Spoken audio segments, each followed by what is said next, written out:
Et la parole est maintenant à la présidente Laurence Rossignol.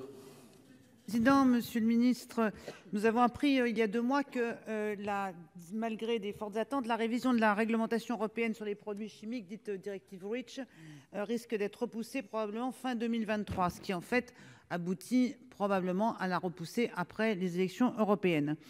Cette information a créé de grandes inquiétudes puisque ces décisions aboutirait à repousser aussi l'exclusion du marché européen de familles de produits chimiques dangereux et qui sont également reportés, enfin dont l'exclusion est également reportée. Depuis 2007 et l'entrée en vigueur du règlement REACH, les difficultés de cette réglementation, la complexité, la lenteur des procédures d'évaluation ont été fréquemment dénoncées. Donc la révision est indispensable, entre autres, pour évaluer les produits chimiques substance par substance, non plus substance par substance, c'est pas, ne le faites pas, monsieur le ministre, ne le redites pas, c'est pas très pratique, mais par famille de produits, et aussi l'identification des perturbateurs endocriniens, gros sujet. Enfin, la possibilité de prendre en compte l'exposition à des mélanges de substances en vue de limiter les risques d'effets cocktail, et enfin d'interdire certains usages publics et professionnels de substances dangereuses.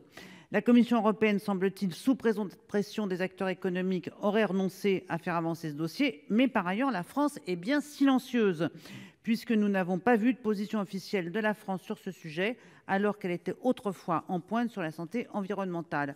Monsieur le ministre, qu'en est-il de la position de la France? Est-il prêt à soutenir une révision rapide du règlement REACH? Merci. La parole à Monsieur le ministre. Monsieur le Président, Mesdames et Messieurs les sénateurs, Madame la sénatrice, la France s'est clairement positionnée sur le report de la révision de REACH. Dès le 4 octobre dernier, mon collègue Christophe Béchu s'est joint à un courrier de ministre européen de l'Environnement avec 6 de ses homologues appelant la Commission à réviser rapidement le règlement, et je crois que ce courrier peut être consultable en ligne.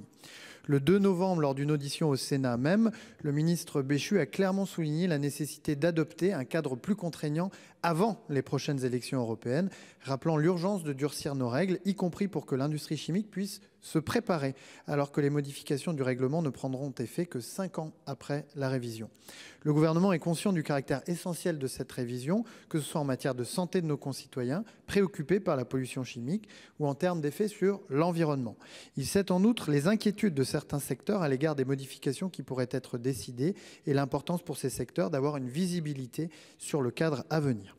La France continuera, soyez-en assurés, de plaider auprès de la Commission européenne et de ses partenaires européens, comme elle le fait déjà depuis 2 mois, pour une révision rapide. Madame la présidente. Je vous remercie, Monsieur le ministre. Que la France plaide, elle a effectivement une obligation de moyens. Il faut passer maintenant aux résultats. C'est-à-dire que la France pèse dans l'Europe, dans l'Union européenne. La France n'est pas n'importe quel pays de l'Union européenne, en matière de santé environnementale en particulier. Donc les ministres peuvent considérer qu'ils seront soutenus par les associations et par les parlementaires engagés sur ces sujets.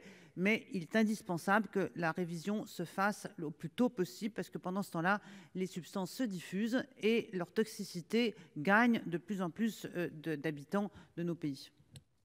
Merci. La parole est maintenant à notre